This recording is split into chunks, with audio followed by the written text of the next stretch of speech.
আসসালামু আলাইকুম। আপনাদের আজকে যে কথাগুলো বলবো এই কথাগুলো আরও অনেক পরে বলার ইচ্ছা ছিল, কিন্তু বেশ কিছু ঘটনা, বিশেষ করে সবশেষ চট্টগ্রাম বিশ্ববিদ্যালয়ে যে ঘটনাটা ঘটেছে সেটার পরে মনে হলো যে পরিস্থিতি খুব বেশি ঘোলাটে হওয়ার আগেই আপনাদেরকে জানানো উচিত। দেখেন, বর্তমান সরকার ক্ষমতায় এসেছে, আমরা কিন্তু আমি সরাসরি কিন্তু বিএনপির বিরুদ্ধে ক্যাম্পেইন করেছি এবং আগেও বলেছি যে যে অবস্থা, বিএনপি এবং জামাত এই দুইটা দলের নাম কিন্তু গেল 15 বছর উচ্চারিত হয়েছে এককভাবে না, যৌথভাবে উচ্চারণ করা হতো। বিএনপি জামাত, জামাত বিএনপি, বিএনপি জামাত, জামাত বিএনপি। কোনো ঘটনা হইলেই শেখ হাসিনা বলতো নাশকতার সাথে জড়িত বিএনপি জামাত, জামাত বিএনপি, এইভাবেই কিন্তু। অতএব এই দুইটা দল এখন বাংলাদেশের একটা পক্ষ, আওয়ামী লীগ আরেকটা পক্ষ। সেই পক্ষটা নেই, আপনাদের মাঝে একটা বিরোধিতা তৈরি হয়েছে। সেই বিরোধিতা কি? নির্বাচনের বিরোধিতা। সো সেই বিরোধিতায় আমিও একটা পক্ষ নিয়েছিলাম, এবং কেন নিয়েছিলাম সেটা অস্পষ্টভাবে বলার কিছু না। আমি আমার আগের ভিডিওতেও সেটা বিস্তারিত বলেছি যে নির্বাচনের আগে বিএনপি যেইভাবে কথা বলেছে, তারা ভারতীয় পত্রিকাতে বলেছে তাদের সাথে তারা কি বলে সমঝোতা করে তারপরে নির্বাচনে যাচ্ছে। বিএনপির নেতারাও সরাসরি বলেছে, কেন্দ্রীয় নেতা একেবারে মহাসচিব পর্যন্ত বলেছে যে বিএনপি ক্ষমতায় এলে সব মামলা প্রত্যাহার করে নেওয়া হবে। বিএনপি আওয়ামী লীগ ভাই ভাই, আওয়ামী লীগের কাছে ভোট চাওয়া হয়েছে, তারা হাদির বিরুদ্ধে অবস্থান নিয়েছে, তারা না ভোটের পক্ষে অবস্থান নিয়েছে, এগুলো প্রকাশ্যেই তারা কথা বলেছে। সো সেই জায়গাতে আমরা গেল 15 বছর তো দুর্নীতির বিরুদ্ধে লড়াই করি নাই। গেল 15 বছর আমরা লড়াই করেছি বাংলাদেশে ভারতীয় আধিপত্যবাদ এবং আওয়ামী লীগকে আমরা মনে করি ভারতের একটা বি টিম, বাংলাদেশের একটা বিজেপির কট্টর হিন্দুত্ববাদীদের একটা শাখা। এদের ইসলামের জন্য, মুসলমানদের প্রতি এদের যে ক্ষোভ, ভারতীয়দের সেই একই ক্ষোভ। সো এই দুইটাকে আলাদা করে দেখার কিছু নেই। এই জন্য আমরা এই যুদ্ধটা করেছি। যখন বিএনপি দেখেছি এখানে তাদের মতো করেই কথা বলছে, সে আওয়ামী লীগকে নিয়ে আসার চেষ্টা করছে, বিএনপিতে দলে দলে আওয়ামী লীগের লোকজন যাওয়া শুরু করলো, এগুলো মিলিয়ে আমি একটা অবস্থান নিয়েছি। সেটা নির্বাচনী অবস্থান। আর আপনি নির্বাচনে যদি মনে করেন কোনো প্রতিদ্বন্দ্বিতা হবে না, সেটা তো আন্তর্জাতিকভাবেও তো আপনি স্বীকৃতি পাবেন না। এখন নির্বাচন যেভাবে স্বীকৃতি পেয়েছে, একটা বিরোধিতা ছিল, বিশাল বিরোধিতা হয়েছে, তো আমরা একটা পক্ষ নিয়েছি। কিন্তু তার মানে এই না যে বিএনপির প্রতি আমাদের আচার আচরণ সে আওয়ামী লীগের মতো হবে। আনলেস তারা যদি সেই পর্যায়ে যায়, তাহলে আমাদের সেটা তারেক রহমান না, জিয়াউর রহমান উঠে এসেও যদি নাকি আওয়ামী লীগের মতো আচরণ করে, আমাদের অবস্থান সেই বিএনপির বিরুদ্ধে আওয়ামী লীগের সময় যেরকম করতাম সেটাই হবে। বাট এখন পর্যন্ত পরিস্থিতি তো সেখানে যায়নি। আমরা জামাতের পক্ষে আমি নির্বাচন করেছি, মানে তাদের হয়ে ক্যাম্পেইন করেছি, তাদের সরাসরি তাদেরকে সমর্থন দিয়েছি, তাদের ভোট চেয়েছি। কিন্তু জামাত ইসলামও কিন্তু আমাদের সাথে, মানে আমার সাথে আর কি, মোটামুটি হালকা ছলনা করেছে। সেটা কীরকম বলি, ধরেন এই যে নির্বাচনটা হইল, এই নির্বাচনের আগে কিছু ঘটনা ঘটেছে, যেই ঘটনাগুলো আমাদেরকে জানানো হয় নাই, সেটা জামাত জানতো। সেটা আমরা নির্বাচনের পরে জেনেছি যে জামাত যে এই বিষয়গুলো জানতো। কি সেটা আমি সরাসরি এখন বলছি না, যেটা বললাম যে আরও অনেক পরে আপনাদের সাথে আরও অনেক কথা হবে, তখন জানতে পারবেন। এখন সংসদে আপনারা যে বিরোধিতাটা দেখছেন না, এই বিরোধিতাটা কিন্তু আওয়ামী লীগ বিএনপির যে বিরোধিতা সেই বিরোধিতা না। এটা আর্টিফিশিয়াল ক্রিয়েটেড, এটা নিজেদের মধ্যে সমঝোতার মাধ্যমে একটা বিরোধিতা হচ্ছে। আপনাদেরকে নির্বাচনের রাতের কথাটা বলি। আপনার কি মনে হয় যে নির্বাচনের রাতে জামাত ইসলামকে যেভাবে মিডিয়া কুয়ের মাধ্যমে হারানো হলো, জামাতের এইটুকু শক্তি ছিল না যে তাদের একটা ফাইট করা, তাদের একটা গ্যাঞ্জাম বাঁধানো, তাদের একটা প্রতিবাদ করা, এমনকি গণমাধ্যমে কথা বলার সময় তারা কতটা সহনশীল হয়ে তারপরে কথা বলেছে, এগুলো আপনারা মনে আছে। এর কারণ কি? এখন আপনারা যেগুলো দেখছেন সংসদের ভেতরে, আচ্ছা এক এক করে যদি বলি, ধরেন আমাদের ছিল কি, আমাদের ছিল যে আওয়ামী লীগকে যেন ব্যাক করতে না দেওয়া হয়। নির্বাচনের আগে বিএনপি যেমন করেছে, নির্বাচনের পরে কি বিএনপি সেই ধারাবাহিকতা বজায় রেখেছে? তারা নির্বাচনের পরে এসে সেই আওয়ামী লীগের কার্যক্রম নিষিদ্ধ তো রাখলই, সেটা শুধু আপনার অধ্যাদেশ না, সেটাকে আইনেও পরিণত করা হলো। এই আদেশটাকে তারা আইনে পরিণত করলো। এখন এরপরে হচ্ছে এই যে জুলাই শহীদ যারা, জুলাই যোদ্ধা যারা, তাদেরকে ইনডেমনিটি দেয়া। যদিও আমি এটার পক্ষপাতিত্ব না, ইনডেমনিটি দেওয়ার মানে হচ্ছে একটা অপরাধ হয়েছিল, এই অপরাধকে আমরা পৃথিবীর কোনো বিপ্লবকে কখনো ইনডেমনিটি দিয়ে বাঁচাইতে হয়নি, এটা ঘোর বিরোধিতা। বাট ইউনূস সরকার যেটা চেয়েছে, এই যোদ্ধারা যেটা চেয়েছে, এনসিপি যেটা চেয়েছে, জামাত যেটা চেয়েছে, সেই কাজটাই করা হয়েছে। বিএনপি সেটাকেই আপনার আইনে পরিণত করলো। সো আমাদের তো কোনো সমস্যা নাই, আমরা যেটা চেয়েছি সেটা হয়েছে, সেটা হচ্ছে। মোটা দাগে বিএনপি এখন পর্যন্ত বিরুদ্ধে যায়নি, বাট যেটা শুরুতে বললাম, যদি যায় আমাদের আচরণ কিন্তু সেই আওয়ামী লীগের মতো হবে। এখনো পর্যন্ত আমি বিশেষ জায়গার ঈদের 2 দিন আগে আমার সাথে একটা পক্ষের কথা হলো, যে কোনো এক জায়গার, তাদের সাথে আমি খুব মানে নিজের খুব ডিপ্রেশনের কথা জানাচ্ছিলাম যে আমি আসলে খুব ডিসঅ্যাপয়েন্টেড, এই যে এইভাবে চলছে, এই হচ্ছে, এইভাবে কথাবার্তা বলছে। তারা আমারে বলল যে 1 বছর ধৈর্য, 6 মাস থেকে 1 বছর ধৈর্য ধরতে। আমি যা দেখছি পরিস্থিতি এরকম থাকবে না। তো আরও অনেক বিস্তারিত এগুলো আপনাদেরকে এখন আর বলছি না, অতএব একটু ধৈর্য ধরতে হবে। আজকে এই যে চিটাং বিশ্ববিদ্যালয়কের ঘটনা নিয়ে, তারপরে ছাত্রদল ছাত্র শিবিরকে বলছে গুপ্ত, ওরা আবার এদেরকে আপনার তারেক রহমানকে অ্যাটাক করছেন। ভাই, ছাত্র শিবির বা জামাত ইসলাম, এখানে মূলত ছাত্র শিবিরকে শুধু একটা কথা বলবো, ভাই আপনাদের সাথে গন্ডগোল হচ্ছে ছাত্র দলের। আপনি ছাত্র দলকে কাউকে যদি কিছু, বা ছাত্র দলের সংগঠনকে আপনি যদি করেন, তাদেরকে অ্যাটাক করেন, তাদের ব্যাপারে কথা বলেন, তাদেরকে যা মনে চায় বলেন, কিন্তু আপনি তারেক রহমানকে টেনে যখন নিয়ে আসবেন, তখন দলীয় প্রধান হিসেবে সেও কিন্তু তার ধৈর্যের সীমা পার হইতে পারে। সো আপনার তারেক রহমানকে নিয়ে তো আসার তো এখানে দরকার নেই। তারা কিন্তু গুপ্ত টুপ্ত এগুলো বলছে, ইটস ওকে, আপনারা তো রাজাকার বলে নাই, আপনারা তো পাকিস্তানি বলে নাই, ওইখান থেকে তো ছাত্রদল বেরিয়ে এসছে, এইটার জন্য তাদেরকে অন্তত সাধুবাদ দেওয়া উচিত।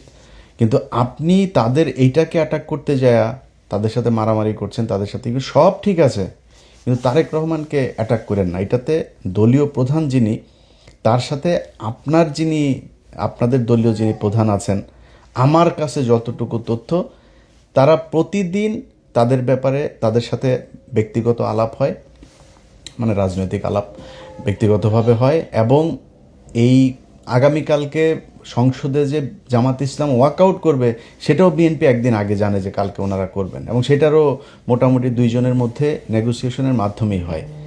এখন এটার কারণ কি, এটা আপনার অনেকের হয়তো মনে হতে পারে যে জামাত ইসলাম তাইলে এরকম করে কেন। দেখেন, জামাত ইসলামের এবং বিএনপির সামনে এখন যে চ্যালেঞ্জ, সেই চ্যালেঞ্জ হচ্ছে ভারত এবং আওয়ামী লীগ। এটা যেন ব্যাক না করে। জামাত ইসলামের টার্গেট আওয়ামী লীগকে যতদিন রাজনীতির বাইরে রাখা যাবে, তারা সরাসরি বলি যে 5 বছর যদি আওয়ামী লীগ না থাকে, কোনো সম্ভাবনা নেই, আল্লাহর রহমতে কোনো সম্ভাবনা নেই, পৃথিবীর কোনো যৌক্তিক কারণে সমান। আল্লাহ যদি ওহিন হাসিল করে কিছু করে সেটা অন্য জিনিস, কিন্তু আওয়ামী লীগের আগামী 10-15 বছরের ভেতরে বাংলাদেশে রাজনীতি করার কোনো সুযোগ আমি দেখছি না। যদি আসেও, মনে করেন 15 বছর পরে, তাদের ক্ষমতায় আসতে আরও 15 বছর লাগবে। যদি হাইপোথেটিক্যালি কোনো অকারেন্স, কোনো আকাম কুকাম যদি বিএনপি জামাত না করে, তাইলে হয়তো আসতে পারে। কারণ শেখ মুজিবের আকাম কুকামের সেই দৃশ্য কিন্তু আমরা ভিজুয়াল মিডিয়াতে, তখন পিনাকি ইলিয়াসরা ছিল না, সো তাদের এই ভিজুয়াল এগুলো আপনাদেরকে দেখাইতে পারে নাই কেউ। আজকে আমরা সব কিছু আমাদের চোখের সামনে ঘটেছে। অতএব জামাত চায়, তারা যদি 5 বছর না থাকে, হাসিনা অধ্যায় বাংলাদেশে শেষ। যদি 10 বছর আসতে না পারে, তাহলে আওয়ামী লীগ ফিরে আসবে, তবে ওই মুসলিম লীগ হয়ে ফিরে আসবে, জাতীয় পার্টি হয়ে ফিরে আসবে, এর বাইরে কোনো কিছু না। তারও যদি 10-15 বছর বেশি হইলে, তাহলে ওই আমতারেকের মতো বিকাশে টাকা টুকা চায়া খাইতে হবে, এর বাইরে কোনো কিছু এই দেশে কোনো সম্ভাবনা নাই, যত কিছুই করুক তারা। এখন এই যে একটা চ্যালেঞ্জ, যে আওয়ামী লীগকে যেভাবেই হোক 10-15 বছর অন্তত রাজনীতি থেকে দূরে রেখে তাদেরকে পঙ্গু করতে হবে, এটা দুইটা দল যদি মিলেমিশে না থাকে তাহলে সম্ভব না। এখন এইখানে সরকারি দলের দায়িত্বশীলতার বিষয়টা খুব বেশি জরুরি। আমি প্রথমে শিবিরকে যেমন বললাম, ছাত্র দলকেও বলি, ভাই বাংলাদেশের ইতিহাসে কোনো দিন শুনেছেন আজকে জামাত ইসলাম যেই সহনশীলতা আপনাদেরকে দেখিয়েছে এই নির্বাচনে? আমার মানে জামাত ইসলামের বাইরে, আমি তো জামাত করি না, বাট আমি জামাতের বাইরে জামাতকে আমি পছন্দ করি, তাদের হয়ে আমি নির্বাচনে কাজ করেছি। সো জামাতের বাইরে যদি সবচেয়ে বেশি জানে সেটা মনে হয় আমি জানি। এখন জামাত ইসলামকে যদি নাকি আপনি মনে করেন যে নির্বাচনের রাত থেকে শুরু করে আজকে পর্যন্ত তাদের যেই কথাবার্তা, তারা যেই ধৈর্যের পরিচয় দিয়েছে, গত পরশু দিনের কথাই বলি, জামায়াতের আমির বাংলাদেশের ইতিহাসে প্রথম বিরোধী দলীয় নেতা একটা জাতীয় ক্রাইসিসে এরকম, এই নির্বাচন থেকে এই পর্যন্ত বিএনপি যদি বিরোধী দলে যাইতো আমি গ্যারান্টি দিতে পারি আপনাদেরকে এর মধ্যে অন্তত 15 দিন হরতাল হয়ে যাইত, সরকার পতনের আন্দোলন ডাক চলে আসতো। বিরোধী দলীয় নেতা বলে যে এটা সরকারের তৈরি করা সংকট না, এই সংকট বৈশ্বিক সংকট। শফিকুর রহমান বলে নাই সংসদে দাঁড়ায় এই কথা? বাংলাদেশের ইতিহাসে কোনোদিন বিরোধী দলীয় নেতা সরকারকে এইভাবে সাপোর্ট দিয়েছে? কোনো দিন দিয়েছে? কখনোই হয়নি। আজকে সেটা জামাত ইসলাম দিচ্ছে। সো এইটুক ধৈর্য আপনাদের ভেতরে রাখা উচিত। আর আপনারা মারামারি করেন, কাটাকাটি করেন, যাই করেন, একটু মনে রাখেন এই গেল 1.5 বছর আগে একসাথে জেলখানায় বসে এর বাড়ির মুরগির গোশত আপনি খেয়েছেন, ওনার বাড়ির ডিমের তরকারি আপনি খেয়েছেন, আপনাদের কাছ থেকেই শোনা, জেলখানায় বসে আপনাদের কাছ থেকে শুনেছি। সো আপনাদের দুইজনের গন্তব্য এক ছিল, ধান খেতে একসাথে মশারি টাঙিয়ে ঘুমিয়েছেন আপনারা, জামাত শিবির একসাথে বসে, মানে শিবির ছাত্রদল একসাথে বসে। আমার সাথে ইন্টারনালি এখনও অনেক শিবিরের, মানে জামাতের আর বিএনপির দুই নেতা, বড় বড় নেতা, দুই নেতা একসাথে কনফারেন্সে কথা বলি, কি খাতের দুইজনের ভেতরে এটা আছে। কিন্তু আপনারা যেই দুইজনের ভেতরে একটা সাংঘর্ষিক পরিস্থিতি তৈরি করছেন, অ্যাজ ইফ আপনারা আওয়ামী লীগ এবং বিএনপি, আওয়ামী লীগ এবং ছাত্র শিবির, এটা ভাই করা ঠিক না। আপনাদের ভেতরে সমস্যা থাকবে, 15 বছরের চিত্রগুলো একটু মাথায় নিয়ে আসেন, নিয়ে এসে তারপরে এই দ্বন্দ্ব টন্দ্বগুলো করেন। দ্বন্দ্ব থাকবে আপনাদের ভিতরে, দুই পক্ষের এক রকমের চিন্তাভাবনা হবে না। কিন্তু ছাত্রদলের, বিশেষ করে বলি ছাত্রদলের ভাইরা শুনেন, আপনারা যদি রাগ করেন না ভাই, বিএনপি ছাত্রদল আপনারা রাগ করলে সমস্যা। আপনারা এখন আমাদেরকে মনে করেন আমরা মনে হয় আওয়ামী লীগ হয়ে গেছে।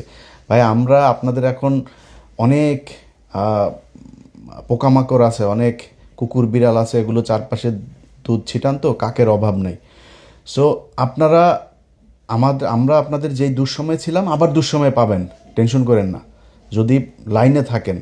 আর যদি সুসময় এর চাইতেও শক্তিশালী হন, ইন্ডিয়ার পেটে ঢোকেন, জীবনে কোনো দিন পাবেন না। সো আপনাদেরকে শুধু একটা কথা বলি, আওয়ামী লীগ যেই স্টাইলে বিশ্ববিদ্যালয় চালিয়েছে ছাত্রলীগ, সেই একই স্টাইলে যদি আপনারা এই টেন্ডারবাজি, সেই আপনার ওই guest room test room culture, আপনি সেই রিগিং টিং সব এই যদি আগের মতোই যদি শুরু করেন, তাইলে কিন্তু ভাই অবস্থাটা সেই ছাত্রলীগের মতোই হবে। সামনাসামনি অনেকে কিছু বলতে পারবে না, সবাই শিবিরের সাথে যোগ দিয়ে আপনাদের সাথে গ্যাঞ্জামও করবে না, কিন্তু মনের ভেতরে ঘৃণাটা থাকবে। আপনি দেখেন এই ছাত্রলীগ বিশ্ববিদ্যালয়, পুরো বিশ্ববিদ্যালয়টাকে তাদের বিরুদ্ধে খেপিয়ে তুলেছে 15 বছরে। তারা বুঝতেই পারে নাই এই পরিস্থিতি যে হবে, এটা কিন্তু তারা বুঝে নাই। তারা কি করেছে, তারা তাদের মতো করে চলেছে। আরে বাবা, বিশাল ছাত্রদলের ওই যে সভাপতিটা ছিল ঢাকা বিশ্ববিদ্যালয়, এখনও মনে আছে, কালো চশমা চোখে দিয়া, কোথায় তোরা? সাদ্দাম, এই যে এরা টোকাই মোকা, এগুলো কোথায় এখন? কোনো দেশের মানুষ তাদের পক্ষে নাই। এই হচ্ছে অবস্থা।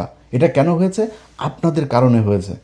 এখন আপনারা যদি আজকে যদি সেই ছাত্রলীগের মতো আচরণ করেন, তাহলে কিন্তু আপনাদের প্রতিও মানুষ এভাবে বিষিয়ে উঠবে। এই বাংলাদেশ কিন্তু গেল 1.5 বছরে ডাকসু জাকসু যত জায়গায় শিবিরের এই আপনার ছাত্র সংসদগুলো তৈরি হয়েছে, তারা কিন্তু একটা চিত্র দেখেছে। কি দেখেছে এটা ভাই আপনারা ভালো জানেন। বিএনপির লোকজন, আপনাদেরকে বলি ভাই, আপনারা যদি এখন মনে করেন যে মানে তর্ক করার জন্য গায়ের ধাক্কা দিয়ে একটা কথা বলবেন, বলতে পারেন, রাজাকার মাজাকার হাবি জাবি গালাগালি করে কথা। অনেক ভাইদের এখন দেখি ফেসবুকে, আমার এক সময় খুব ক্লোজ ছিল, তারা এখন আমাদের বিরুদ্ধে যায়, কোনো সমস্যা নয়। আপনার মতো এরকম 2-4-5 হাজার মানুষ আমাদের বিরুদ্ধে বললে যাবেও না, আসবেও না। কিন্তু নিজেরে কোশ্চেন করেন তো, আপনি যেই এমপি সাহেবের হইয়া রাজনীতি করেন, ধান্দাবাজি করে, টেন্ডারবাজি করে, জামায়াতের লোক, জামায়াতের এমপি, আমার বিভাগের কথাই বলি আপনাদের, আমার বিভাগের এক এমপি খুব সুপরিচিত সারা দেশে, তিনি গত সপ্তাহে ফোন করছেন, করে বলতেছে, ইলিয়াস ভাই একটু পরামর্শ চাই। কি ভাই? দেখেন বিএনপির লোকজন এইভাবে এসে বিভিন্ন কাজটা যেগুলো তাদের লোকজনকে কোনো নিয়ম শৃঙ্খলা নাই, তারা এইভাবে জোর করে চাচ্ছে, তো কেন্দ্রকে জানাইলাম, কেন্দ্র বলল যে বেশি বাড়াবাড়ি করার দরকার নেই বিএনপির সাথে। এই হচ্ছে অবস্থা ভাই। আপনারা এগুলি করেন, আপনাদের রাজনীতিটাই 2 নাম্বারই করার জন্যই করা, এটা নিয়ে কিন্তু সমস্যা নাই। আমাকে যারা গত 15 বছর দেখেছেন, বিশেষ করে শেষ 8 বছর আমার এই ফেসবুক ইউটিউবে যারা আমাকে দেখেছেন, আমি সরাসরি একটা কথা বহুবার বলেছি যে বিএনপি যদি আওয়ামী লীগের মতো 15 বছর ক্ষমতায় থাকে, দুর্নীতির ক্ষেত্রে আওয়ামী লীগের চাইতে বেশি হইতে পারে। এই কথা যারা আমার ভিডিও দেখেছেন আপনারা স্বীকার করেন যে হ্যাঁ, এটা ইলিয়াস বলেছে। আজও বলছি, দুর্নীতিতে আপনারা তার চাইতেও ভালো কিছু করবেন, এটা আগেও আপনারা প্রমাণ করে গিয়েছেন। দুর্নীতি নিয়ে আমাদের কোনো সমস্যা নেই ভাই, আমি এটা নিয়ে গ্যারান্টি দিতে পারবো না। এই বাংলাদেশ গত 1.5 বছরে দেখলাম তো, আসিফ নজরুল আর ইউনূসের মতো লোক লোভ সামলাইতে পারে নাই, এই দেশের নিয়ে আর আমার এই দুর্নীতির ব্যাপারে কোনো হিসাব নেই। নিজেরা এখন জুতা দিয়ে পিটাইতে মন চায় যে কেন কিছু টাকা পয়সা কামাই নেই গেল 1.5 বছরে। অনেক সুযোগ এসেছিল, কামাই নেই, সেই টাকাগুলো থাকলে এখন আবার নিজের টাকা পয়সা নিয়ে টেনশন করতে হইতো না। তো আপনারা দুর্নীতি করেন, এটা মানে নিন।